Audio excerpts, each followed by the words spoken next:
Alli, thumbs up if you can see my screen. Yes, fantastic. Um, so you are currently the SEO director at the Motley Fool, which is incredibly impressive. Motley Fool is one of the first sites I knew about when I started working online in 2002. Um, Funny stories behind it, but still, like the Motley Fool or Fool.com has been around forever. And that's a really prestigious position. So tell me how you got started in SEO and how you found your way to Fool.com. Yeah, that's a good. I started about 10 years ago. I just moved back to the United States from teaching in Japan, and I had zero money. So I ended up becoming a contract link builder for an agency in Chicago, and I knew nothing about SEO. I like Googled it prior to my interview, like what is SEO? They wanted to train me up, and there were a bunch of us that knew nothing about it, and they wanted to start with fresh minds. And so anyway, yeah, I was a link builder full time for a couple of years for Performix, which is a big agency in Chicago. So I got to work on some really big brands. And link building is one of those things where the better the content, the better your link building strategy is going to be. And Yeah. so I kind of got into the content route from that angle of, hey, client, it would be awesome if we had a page about like a very prominent swimsuit brand who does Olympic swimsuits. Like, hey, you use this, there's like all these science blogs talking about this type of swimsuit and how it's mimicking shark skin. Can we have a page about this?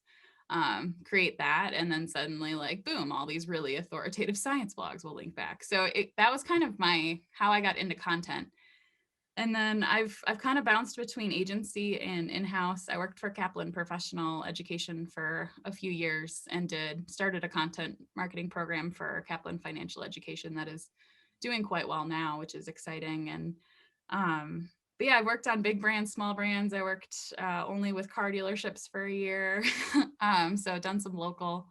And I found the Fool. We have a small satellite office in Denver, and it felt right. I have an economics degree and an MBA, and so I was like, that'd be cool to actually put to use again. And so I applied for an editorial strategist role with the Ascent by the Motley Fool, which is a newer sub brand about personal finance, and got hired into that role. And I was the first SEO they've had in a while. There's been a few throughout the years, but it's never been a concentration of the brand. And so uh, I was working on a very small amount of content at the Fool. Like the Ascent is, a very small percentage of our website. And we were having we were ranking really well for a while, and then seemed to have gotten hit by an algo update. And there was a lot of pressure on me to figure out what was wrong. And I was like, well, I can't really do my job if I'm only looking at 400 pages out of 2 million. So Yeah. uh, my role kind of evolved into a larger, more domain type role, and we started hiring more and more SEO help. So now we're a team of about 18, which is crazy. It's Um, massive. it's That's massive. like a massive SEO team. Yeah. And most are focused on content strategy. And then we have some technical folks as well. And it wasn't long before I hired you all to kind of help be more of our technical arm as well, because it's a huge site and it's way too much for one person, let alone even 18.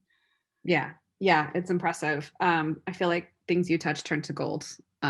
Everyone booked time with Alli because I didn't even know some of those things about your history, and now I'm intrigued and excited. So yeah, it's cool. I mean, I was able to come on. I've known Alli for quite some time. We've spoken together in Denver, but when you brought us onto the site was when you were doing a bit more of the ascent and being able to see the work that you had done and the success that had taken off, and then watching you transition into the full domain and seeing that echoed as well is awesome.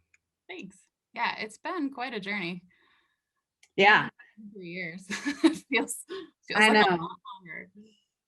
It's SEO and internet years. What is it? 1 year equals 437 years, I think. Feels For about right. Yeah. yeah, I think that's the right number actually. So you've heard it here. You can quote it.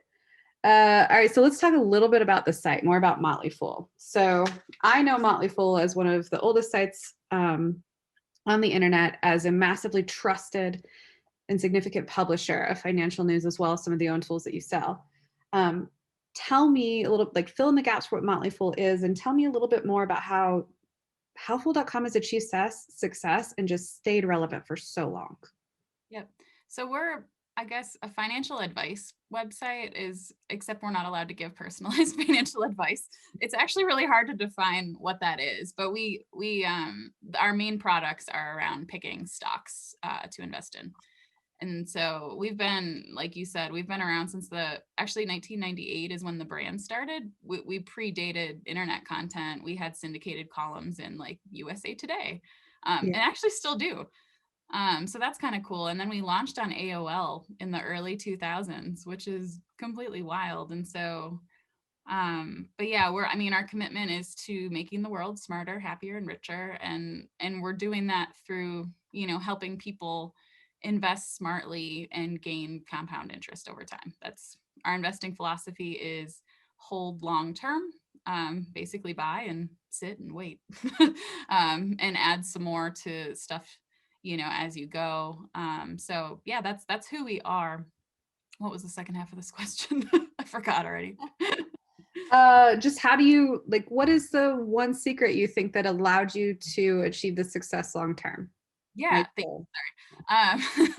There's a lot. I feel like what's funny is I think syndication has been key throughout this brand's history, which is kind of not at all an SEO strategy. In fact, I wouldn't say it's counter to it, but it's certainly not an SEO strategy. But syndicating content, so creating a lot of content every day around what's happening in the news around different industries and sectors, pumping that content out and then putting it into different feeds that are going to sites like, especially early on in the internet, AOL, MSN, Yahoo, and like all of that really took off. And it's borrowing an audience, right? We're getting all of their eyeballs. So that helps establish brand recognition. It also helps smaller publications pick up from the larger publications, and all of a sudden we have this huge, robust link profile. For the most part, syndicated content is no followed links, but you don't really know what's going to happen with those smaller publications as well. And we have the most natural link profile I've ever seen. We have one of the most authoritative websites on the internet, and there truly was no link building happening until really recently. So I think that is probably, I would say, the biggest piece of our success. It also helps that our products truly do work. We've made some really good stock calls throughout history. Amazon, when it was like less than $10 a share, Tesla, when it was like $2 a share, Netflix. So like people have truly made a lot of money using our services, and the stock market has always gone up in the long term to date. So obviously, if we're helping people make money, that's going to keep us around too. Yeah, I like the idea of putting more money into more diverse hands. I have sometimes a complicated relationship with capitalism. However, if more wealth can be held by more clever people who care about the world, game on. And I feel like the Fool is helping to bridge that because it's accessible. I have some money phobias. I'm like cash under the mattress sort of gal. And I've enjoyed reading the content. I think one thing I wanted to back up before anyone's boss hears this, or before you get wild ideas about massive syndication and content production, the quality is amazing. So Fool.com invests in some really incredible writers, and the content's great. So get it, syndication, write a shitload of content, just make sure it's really good. Yeah, that's incredibly helpful. Find actual experts in the field. Actual expert. I don't know how. It's this intrinsic bullshitometer that I think humans have when they can see when someone's writing about something and they don't actually know. They might be pulling from sources and getting something out that this sounds really good and is factually correct, but it just doesn't have that grip, that meat. So I think that's where the Fool has done really well, is investing in true experts versus just investing in churning out content. It's delightful to read. So tell me about some of the biggest SEO challenges you faced. What's funny, so syndication is huge for us, and it also can be really tricky from an SEO perspective. You're kind of at the mercy of these partners, and some of them, say Yahoo Finance in particular, like they may not give canonical tags, they might not be super willing to link back to the original, and at times you can get outranked for your own content from somebody else who's syndicated it. So I feel like that has been one of the bigger SEO challenges that we've tackled together, is figuring out how often things like that are happening, and then being able to take that back to our partnership people and being like, hey, we're going to need to do some renegotiating here. Yeah. Uh, and with Yahoo, we did end up having a decent victory there. We walked away from Yeah. them for a while and came back, and now they're only syndicating the first few sentences of an article and then linking back to our article. And that really definitely solved that problem. But I think that is definitely one big challenge, to know about syndication. And you can only really syndicate content successfully if people want your content. So Mm. being a big publisher is obviously helpful there. But some other things that have been tricky is because we're a high volume publisher and we've always been very focused on new content all the time. Yeah. We have, I think I alluded to this, about 2 million URLs. And a lot of it repeats itself. And some of it, if we internal link to older content that we weren't intending to have a longer shelf life, sometimes that stuff sticks around in the search results. And so scaling up a solution for this has been something that I'm the most proud of thus far. And I wouldn't say we're like totally there yet by any means, but figuring out a strategy for when to redirect old content and how to make those decisions, I think is definitely one of the biggest challenges I've dealt with in the 2.5 years. Yeah. You have a ton of fresh content. Like you said, a lot of it, it's hot, it's important for a couple days, and then it's not. So what do you do? Um, And and so as we've been trying to spin up evergreen content, and have some stuff that is not newsy, but more on the how-tos, the about different sectors and things to be paying attention to in these sectors and all Mhm. those pages. If we're struggling to rank on those, I guess that's how I've started to make those decisions, is just if something's in the top 20 and it shouldn't be there and it's blocking our evergreen page from success, then that's when we start to redirect old, rather than focus on all of it, because we like having the historical record, because once Yeah. in a while somebody made a good call like 10 years ago and they want to reference it, or there's just a lot of reasons to keep that stuff around if it's not ranking. And it would be a huge waste of resources to archive everything. So You're doing a lot of critical thinking and deciding what needs to go versus sweeping. Yeah. Yeah, I dig it. All right, I'm going to move on because one of the projects that we've worked on together that I found most exciting that applies to a lot of other clients as well is talking about navigation. How do you handle the most prominent pages? How do you get folks not only to, so Fool has a lot of content, a lot of fresh content, helpful content, software that you can buy, but it also has different subsections of the business that get tested and brought in, as like the ascent that you mentioned before. So how has navigation affected your SEO? yeah. I think where we're at today navigationally is not fully where we want to be, but we have made huge strides. I think previously our navigation, like you said, we have sub brands, we have a lot of different stakeholders who want a really authoritative link from our navigation, because we have so many pages that really can beef up a page. And so it really became more than like everybody wanted a piece of that. And so it was more about just requesting a link get added to one particular tech team. And before you know it, we just had a lot of links that didn't make a lot of sense for users in there. So Yeah. one thing that once we had some evergreen pages spun up from my team, then we started to take a look at, okay, like if a user's here for the first time, because our members log in and so then they end up in a separate experience. So it's like, okay, for a prospect, somebody who's never been here before, like what is the right content to put in here? And so we outlined some of the beginner investing basics, stock market 101 stuff, retirement, things to know, like those types of pages. We picked out, probably, I think it was around 40, that we thought were important, and then sorted them in a way we thought made sense. But then we actually did a lot of user testing before we launched anything, and had users that fit the demographic we're really going for go through and do a sorting exercise and kind of help us figure out like how we should be organizing things, and like, yes, this makes sense, no, this doesn't make sense.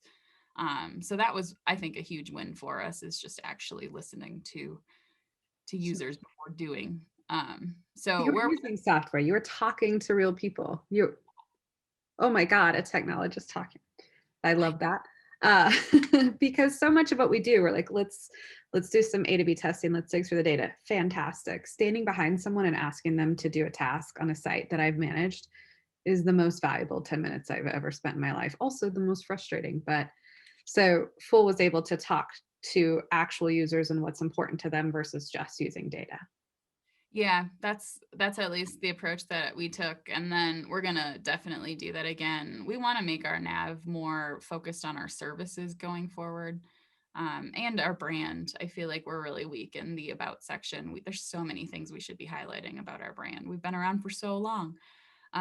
So I think going forward, there'll definitely be more emphasis on that and less on this type of content, and maybe having more of a separate homepage for like news analysis and our evergreen stuff. Yeah, for sure. And I'm going to hop to another one that I think is fun because I did not appreciate just how important mobile is for the finance sector until I started really learning about the micro trading and learning on the go, and how a lot of people that were doing trading and learning, they weren't just doing it Monday morning at their desk, right? There's this real need to get this updated, fresh content that you're publishing. It's all very time sensitive, which means people are doing it more on their phone. Mm-hmm. How'd y'all tackle that? Especially with a site that probably has just, I mean, you could potentially have the most tech debt of every size. I think y'all have done an amazing job with that, but obviously with such a long history and so many different types of content to serve, making sure it's really mobile friendly and accessible, it's tough. It is tough. We do have some amazing developers that are obviously very helpful. When I started, we were using three different mobile strategies. There was responsive for some pages, there was PWA for others, and then there was AMP for others. And so we've gotten some of that sorted out. I would say it's always still a work in progress, but we've put our news content that we want doing well in Google News and top stories. All of that is on AMP. And that does make up the majority of our content in the day to day, at least. And so, I mean, really, that just came down to speed. I don't think anybody loves AMP. It's a pain in the ass and it breaks constantly. And there's just not enough room to have any styling whatsoever. And conversion wasn't necessarily as high with AMP stuff. But Yeah. in order to show up, that's kind of what you needed up until this point. So it'll be really interesting to see in this next year too, if we can start to test responsive and AMP and see if we could still dominate in top stories in the same way. And then we decided to drop PWA altogether because it didn't really make sense with our strategy. We're not a web, based app or anything. It was more, but I think historically our company's been very experimental. Yeah. Anytime we see something new, it's like, okay, should we at least give this a go? Does this make sense? So that's, I think, gotten us where we are. There's always been an emphasis on speed, which is great. We're in a That's lot better shape interesting. than a lot of big brands are right now going into like core web vital stuff. So yeah, I feel pretty lucky on that front, but responsive would be, I think, our ideal if we can figure out a way to make stuff as fast and as seamless as AMP right now. Yeah, it's interesting. So I was snooping on all the lovely clients I have access to GSC in, and Fool is definitely top 5% as far as the new page experience report, which is pretty fantastic. So I know that there's a big, scary, no good URLs on a lot of dashboards right now, but Fool is doing amazingly well. Yeah. And the AMP thing has been an interesting challenge because you had challenged us at DeepCrawl to figure out how do we validate at scale? Like, how can I crawl all of the pages daily, hourly, whenever I want, and be able to figure out what's valid, what's not, and what happened? And that's something we were able to figure out, but that was a new challenge for DeepCrawl. Like, we hadn't worked with AMP at that scale before. It's good. I feel like AMP gets kind of a bad rap, but there are lots of ways that you're using it that's delivering a ton of value. Yeah, absolutely. But if we can find a new way forward, I'm all for it. Maybe I should have punched this while we were talking about AMP. So one thing I'm curious, I'll ask a specific question about this, is the evolution of monetizing AMP, because they're so restrictive on styling and what you can show there for ads. So how has AMP played well with your conversion and monetizing strategies? Because we're all here to make money. We want to be Yeah, fast and make money. that's a good question. And the hard part is we don't totally trust our AMP data. Yeah. And so that's where it gets hard, right? We know that we don't get as many email captures as we do on responsive, but we also don't get nearly as many eyeballs. So Hmm. it's kind of like, what do you do? I will say conversion, I'm not going to speak specifically. Conversion is definitely lower on AMP pages and stuff. So yeah, that's really why we would like to do some testing and see if we can and find a new path forward. So it's been this balance of more eyeballs versus more conversions. And if nothing else, I'm very curious to see how much help it gives long term with speed, because I see AMP as something that's incredibly accessible even to non-AMP pages. You just got to take the practices of a lean framework and figure out how to do it. So I'd like to cheat and steal all the good things from AMP and just apply it to responsive sites. Yeah, exactly. I think that's key.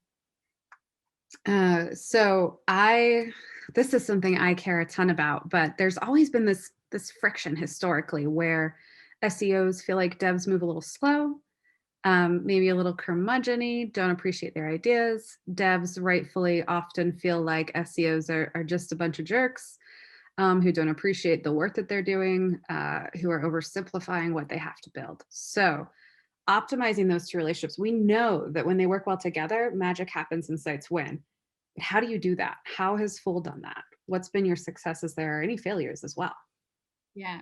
Well, hot take. I actually think oftentimes SEOs do that. I do think that SEOs often bring the solution. Well, they don't just bring the outcome they want, they bring the solution. Mm-hmm. And that is where friction comes. I feel like this is a really good way to live your whole life too, is to bring somebody an outcome you're trying to achieve and let them figure out Mm-hmm. with you how to get there. And I think that this is where SEOs fail all the time, is like they think they know the best way forward. I read this thing, and if we do this, this, and this, instead of letting the devs say, but we can't do this, this, and this because thing over here. And so to me, that's everything. And I feel fortunate. We have a great team of devs, and I have more interaction with them than I ever have historically in any other role.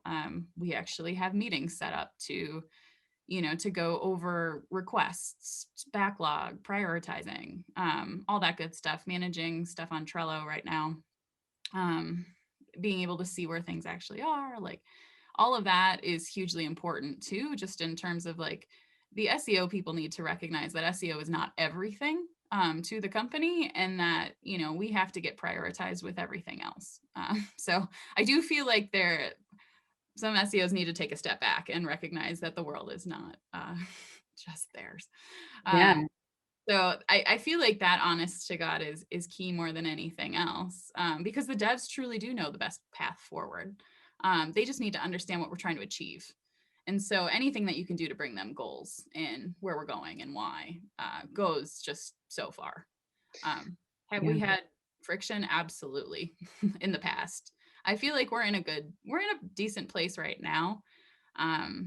But yeah, it really, I feel like it just stems from not respecting the dev mindset. Um, so, and just like how much knowledge they have and understanding. And like they also want to achieve good SEO outcomes too. Like I think it's not so much that they don't want to do that. It's just they can see obstacles that we cannot. I mean, they're putting so much time and energy and creative thought into building things. Mm-hmm. I know that most devs would love to see their work in the hands of more people. So that can really come across. But I don't think I've heard it put as poignantly as, in life, and also with devs, come with the outcome you want and let them either bring you the solution or work collaboratively on it. Because I do feel like SEOs we're stuck on the output. That's what we look at. That's what we test. We're not developing, and devs are our input. Um, we need to allow that to flow in the appropriate direction, right? Have you ever tried to put water back in the tap? Right. Doing Exactly. that immediately after this call. I have that penciled in. Could prove a point, but I I am stealing that from you. I think I need to chew on that a lot, because I like that. I like that phrase a lot. Yeah, Well, I it's like also that way of thinking. my relationships in life too. Like, Yeah. Like, okay, Ashley, you haven't been in active therapy most of COVID, so please take learnings from Alli to apply to real world, to hack mental health. So I'm stealing this one as well. Good. All right, Google News. Whew, this is, again, fullest challenge, DeepCrawl, to have to learn more about how to audit Google News. Historically, one of the founders of our company actually like worked heavily around Google News, and that was his favorite thing to audit and play around with. But I know where we're coming from in terms of the challenges we saw on our side, but you have a longer historical view and a business view around how you're dealing with Google News and how that affects SEO. What's the Google News journey? What's the story with how Fool's worked with news? What is the journey? It's it's definitely a helpful medium. Well, so my journey with news was really through the Ascent first, Mhm. because the Ascent's a really interesting case. It's a sub brand, but it's on Fool.com because when we were trying to launch it, I mean, it just made sense. The Fool.com is hugely authoritative, and we wanted to take advantage of that and rank faster for some of these really competitive terms, and that worked. But we were also trying to establish it as a separate brand and have separate editorial guidelines and all this stuff because it's an affiliate strategy. And that is really hard because Mm. we were trying to market it as a new publisher, and so Google was treating it like a new publisher, and then people didn't like that because actually Google doesn't treat new publishers kindly. And so they had, at the time, there were two different publishing centers. I think they've shut one down now. And so we submitted our stuff to both. We did everything right. We did our schema markup, saying it's news when it's news. We used newsy headlines. We submitted our news sitemap to Search Console. Like everything should have been there, but it just wasn't showing up. And I think that's when we went to you. It was like, help. How do we get into this?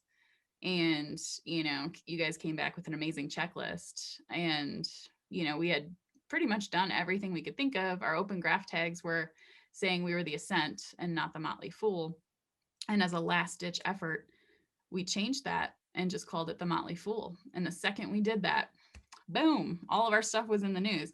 So it's really interesting. Google hugely favors big historical, like publishers with a long history. Yeah. I've heard from other people. Barry Adams is somebody who is always tweeting about this. New publishers are not getting into the news, even when they're doing everything supposedly right. And there's very little documentation on this from Google, and it feels super problematic. Like we are missing really good potential new publishers. So that was kind of the journey of discovering that we need to publish everything through the Fool, even if it's a sub brand, or we're never gonna get anywhere. So I guess that's been one big takeaway. But I mean, we see enough traffic that news is absolutely worth our time and headache, and it converts well. It's another really powerful way to get new audience. So, and Discover's the same way, right? Because it's based on people's search history. So COVID was huge for us in Discover, because we had so much content that was, COVID and how it's affecting X, and everyone's searching for COVID related Mhm. information. And so like we just saw 3x the traffic that we had. Yeah, it was wild. Your traffic graphs were wild. I wonder if a lot of the hesitancy around some of the news experience you had was for the your money, your life stuff, or maybe Google's more stringent. But even then, I do feel like it's problematic to weigh heavily on bigger sites. I get it. Google wants to publish trusty news. I don't know a scalable way to solve it, but I do know that there are news sites that are creating amazing content. And I know that there are big old sites, um, Rhymes with Lorbs, who lets anyone write content and has some really low quality stuff that shows up too. So Yep. it's dicey. I think that it's been learning more about it has been a frustrating experience for me, but also just learning how to work within the system and get what you need from it. I just wish that they would come out and give some real parameters around what they consider news and what they don't. That would be hugely helpful. That's a really good point because there's a lot of content that walks that gray line, right? So we're going to see both. Um, ooh, we've got some Q&A coming in. Okay, before we jump to Q&A, I'm going to take a second to read it. But if I had you give me your top 3 best practices, they can be tactical and down in the weeds, or they can be philosophical, that you've accumulated and that you've used for your success because you are an incredibly successful SEO, what would they be? Give me 3 best practices. 3 best practices of anything. uh, Anything. oh man, I would say, I guess, focus on like, I feel like every type of webinar and, you know, conference presentation, everyone's like, do this, Core Web Vitals this, Core Web Vitals that. Do what you're weak in. I feel like that is the biggest thing you should take away is like, we were working on what we were weak in, and everyone should be focused on what they are. And I wouldn't let any supposed experts in the field try to sway you otherwise. We're all just learning from our experiences. So that's definitely one. Um, talk to real customers, get reviews, do user testing. Um, all of that is hugely valuable feedback. People make so many assumptions in their day to day about what your customers want, what your prospects want. You have no idea. And so the only way to do that is to ask. So find ways to do that. Like I built up a content program at Kaplan that was hugely successful because I really just utilized our former students and wrote ebooks giving advice to new students, like about, the CFA exam, the CFP exam, what that's going to be like, things you wish you had known in advance. Like that is hugely successful content. People were very willing to give up their email addresses to read it. It's the only type, like you can't get that anywhere else. And it's the same with like when you're thinking about your products and what you should be improving, your content strategy, what questions you should be answering. Like they have the answers. You just need to talk to them. Tools are nice, but they're not everything. You're really missing pieces of the puzzle there. And what else? Those are two big ones. I would say communication too is everything. And finding kind of ways to like communicate, having regular communication with your devs, having regular communication with other areas of marketing. I feel like I spend most of my day not talking to other SEOs. I'm talking to other people who I should be collaborating with and making sure that my strategy is aligned with. And then working with the devs to make sure that they understand why we're trying to do something and get that move forward. So I feel like a lot of SEOs stay in their SEO bucket and like kind of like talk to each other. And you really need to be talking to everybody else and not each other. I mean, you should talk to each other still, but. But broaden your friend circle. Yeah, absolutely. Like recognize that the people who are going to push your strategy forward are other people in the business, not your SEO colleagues and allies. Yeah, I have to remember that some of the biggest SEOs in our space, with everything that they've worked on, it's still a statistically insignificant sample. It's a big wide web out there. Yeah. All right, I've got a couple good questions here that have popped in. Also a shout out to Kaplan from Rachel. I was pretty pumped to see that. So there were a couple specific to your team. 18's a lot of folks. How's your team structured? Oh my God. I would say don't learn from us. So the Fool is we are siloed in business units, and centralizing just hasn't historically worked for this company. And so I was always an advocate for, I think we should centralize and embed people into different business units. And that got shot down in a hurry. And I actually understand why. We have some other teams that are centralized, and I see the holes there. So we have a few SEOs on the Ascent, we have a real estate brand called Million Acres. We have a few, my team is growing. I'm like the main membership investing side. So my team should be the biggest. And we're growing really rapidly. I am hiring, by the way, if anybody is looking for a role, you can hit me up. But anyway, so we have and then we have some people in global, and we have another affiliate strategy in the UK. So what I've done is put together a TMF, the Motley Fool SEOs bi-weekly type thing, where we come together and share what we're working on and our challenges. And somebody usually does a deep dive presentation. And it's nice because everyone, knows each other better, which is great, but also that we're kind of keeping tabs on making sure we're all aligned in what we're trying to do. Because the things that somebody does on the Ascent could affect the whole site, and vice versa. So that's been a way to keep everybody together and decently aligned. We have some task forces going right now to try to have common fields in our content briefs. For example, each team does them a little differently, or figuring out what business units kind of own what topics. and how we divide and conquer and, share people back and forth. One on like internal linking and how we can better scale our efforts there, to be linking to the pages we want showing up.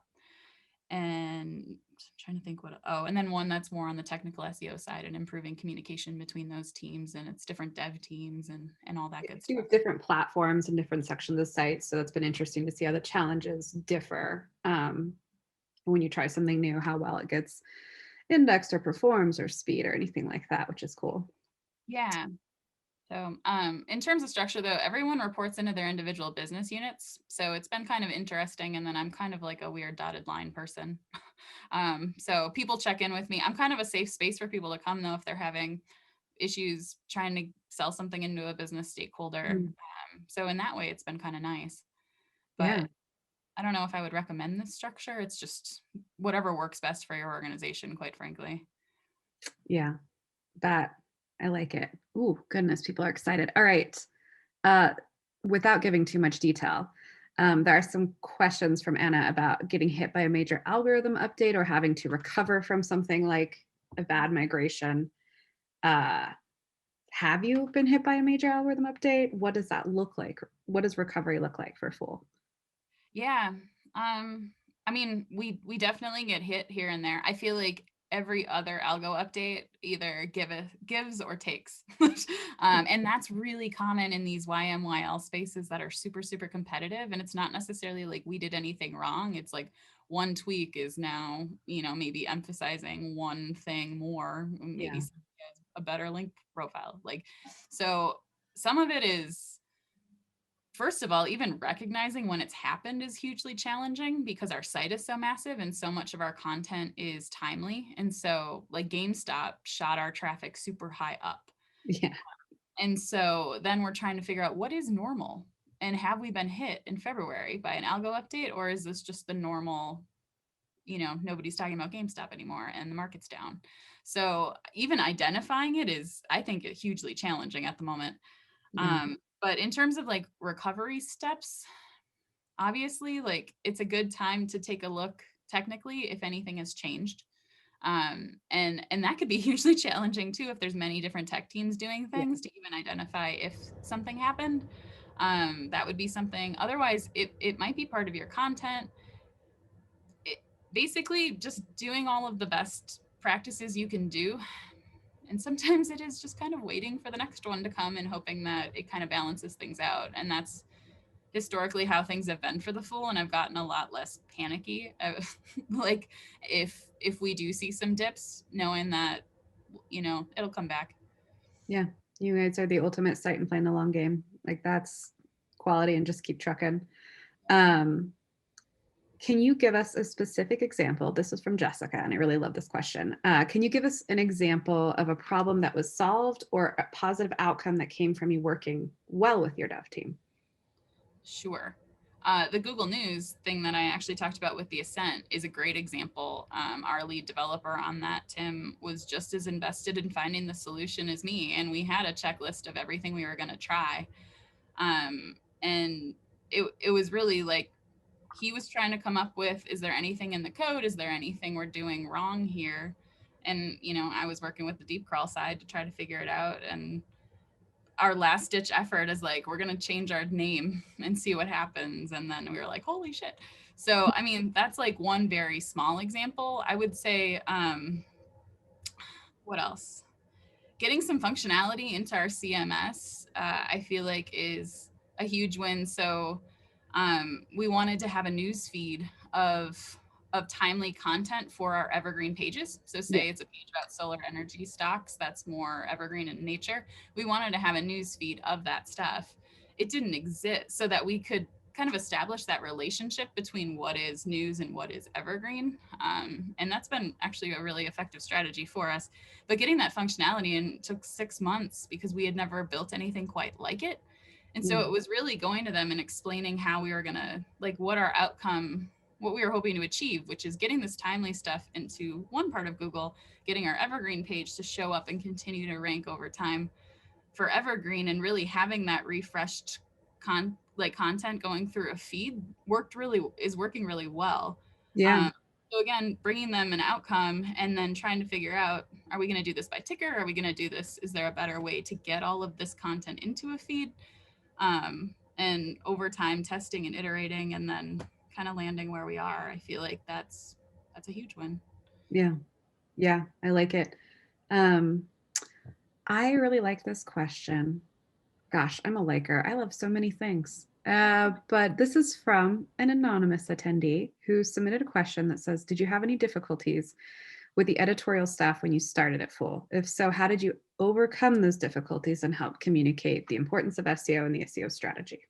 It's a great question. And yeah, there's definitely, because they're completely different mindsets, right? One, and our editorial people tend to come from like a traditional news background. And honestly, a lot of it was me needing to shift myself and recognizing that like it is okay to pump out new content constantly about the same topics. Like it goes against everything that as SEOs we are trained to believe in. And so I think a lot of the tension was really on my end, quite frankly, of thinking that I knew better, which is a very SEO quality. And recognizing how their strategy works and learning what they're trying to accomplish and why and how well it's converting and working. And then figuring out how we could get evergreen into that strategy without negatively impacting them. And once they knew that that's what we were trying to achieve, it became a whole lot easier to get buy-in because it's like, I don't want to redirect all of your content. I want your writers to stop linking to stuff that keeps it in Google, so I have to. And kind of approaching it of, if you do these things, we can keep all of your content forever, and we can still achieve this too. So I think that was a huge learning for me, just in terms of like recognizing that SEO is not just the best practices that you hear, but like we actually have to pay attention and see what's going to work. And that editorial is a great strategy for top stories in Google News. Yeah, you're the most self-aware and human person I think I've ever talked to in to a webinar, because a lot of the time we're worried about saying what we think is right or all problems, and there's a lot of this focus on us and SEO and what we did, but hearing, that you had to put some of those assumptions away and put some of those best practices away and understand the editorial team. I really like that. I like that takeaway a lot. That's where I see magic happening on our side. So I work for DeepCrawl software company, part of a professional services team, which means I get to see a lot of really awesome clients. And the clients that are really succeeding lately are the ones that are working with devs, working with marketing, compromising, getting to know each other as humans too. It's like this professional compassion for goals that goes a long way. I am going to ask just a couple more before we wrap up. Any best practices for establishing a syndication network? Who to target, what rules to put in place, how to consider SEO with it? Yes. Great. How much time do you have? Like check, save, complete. I don't know. See if you can get me the top ones in 1 to 2 minutes, because I have a few more questions I want to ask. Okay. Know who you're trying to reach and why. Find the publications that are the most prominent in that target audience. So if you need to reach millennials, you should probably talk to BuzzFeed, so thinking about who your audience is, and then start there in terms of trying to build a network. Also, you need to figure out who actually will take syndicated content. I feel like it's not the most common thing in the world. But so starting there, you also need a very authoritative brand with a whole lot of traffic. And so if you don't have that, that's where you actually need to start. And because they don't necessarily want your content otherwise, I don't think. I've never really been in partnership negotiations, so I can only speak from what I know through our company.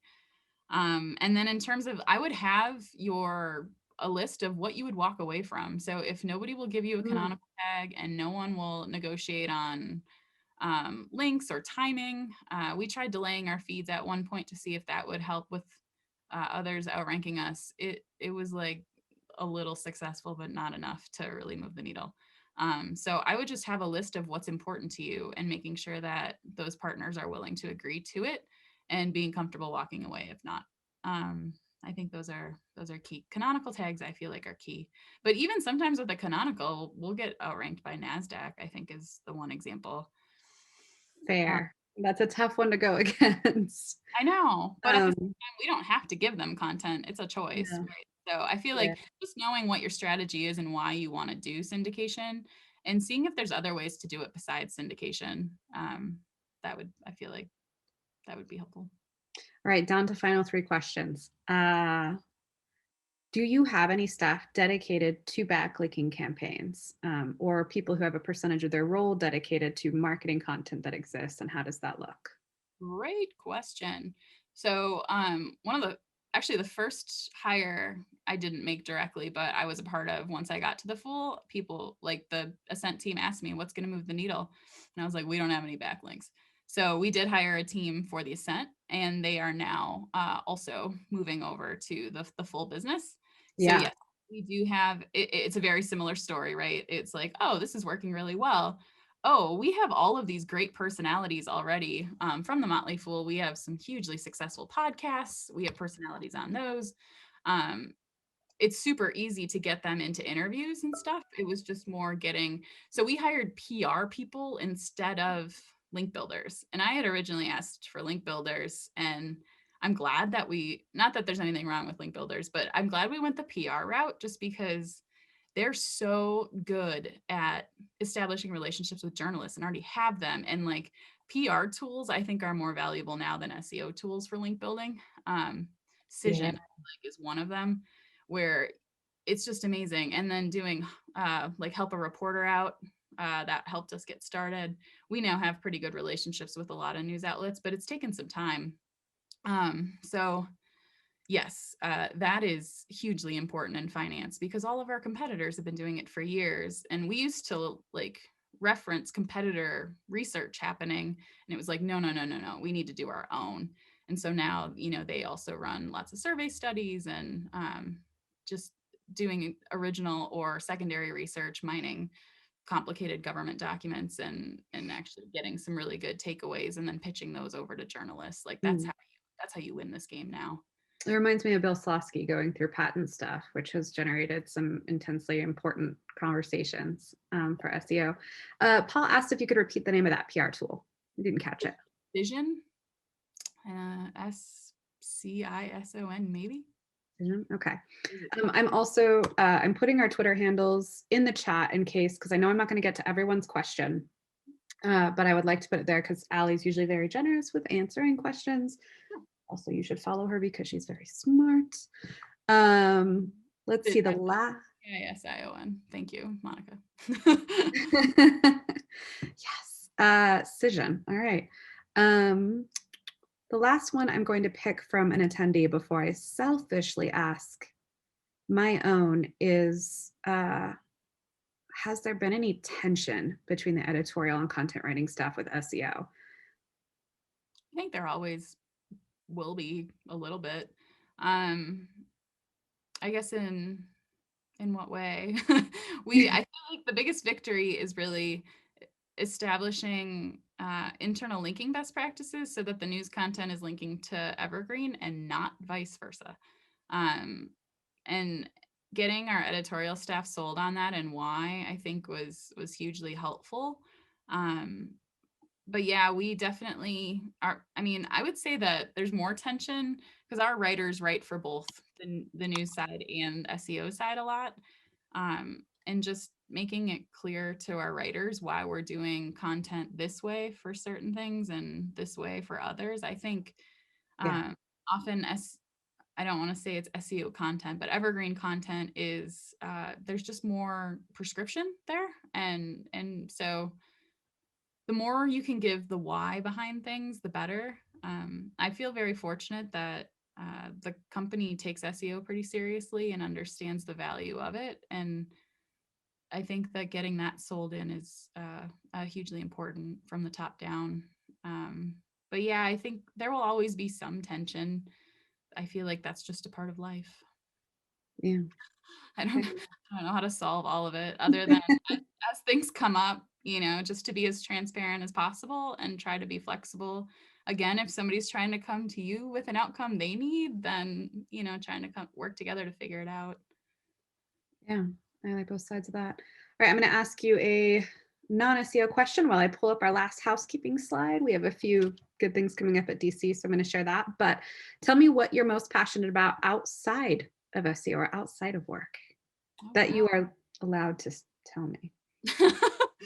I don't have anything that I wouldn't be, I don't think. Oh, come on. That's way too vanilla. Maybe.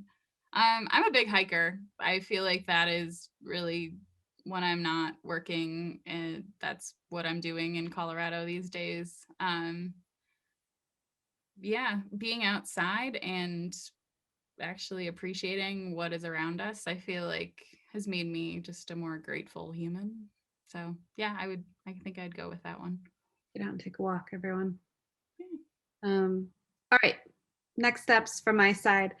We've got a blog coming up about investing in SEO during a recession. Obviously, COVID was hit pretty hard, and we've had some very interesting use cases about when investment in SEO actually helped to save businesses, et cetera.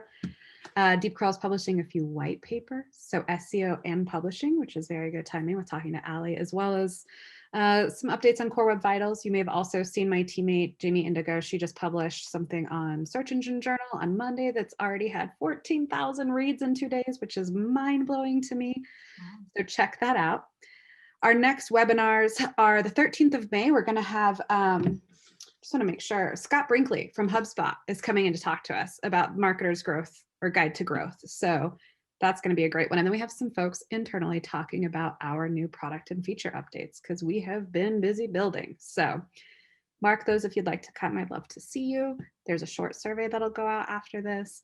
But ultimately, I just want to thank everyone's time for coming in, for giving us an audience, for making it feels really good to be a part of something where people want to come listen and ask questions and where I can learn new things from everybody else, especially you, Alli. So thank you for the attendees. Thank you to you for coming and sharing some of your time. It really, I don't know, it's the good stuff. It makes my job really enjoyable. So I appreciate all of you. Well, thanks for having me. And if anybody is looking for a new gig, we are hiring lots of SEO folks. So careers.fool.com is where you can find all that. Go work with Alli, and then you get to work with me and my team. And it's like, it's just banana split. We're going to do it. All right. Fantastic. If I didn't get to questions, I apologize. Please feel free to hit us up on Twitter. I would love to hear from folks as well. So if you have any questions about Fool or DeepCrawl, or just want to chat, irreverence is of high value here. And have a fantastic rest of your week. Thanks. Thanks, Alli. Thank you. Thanks everyone.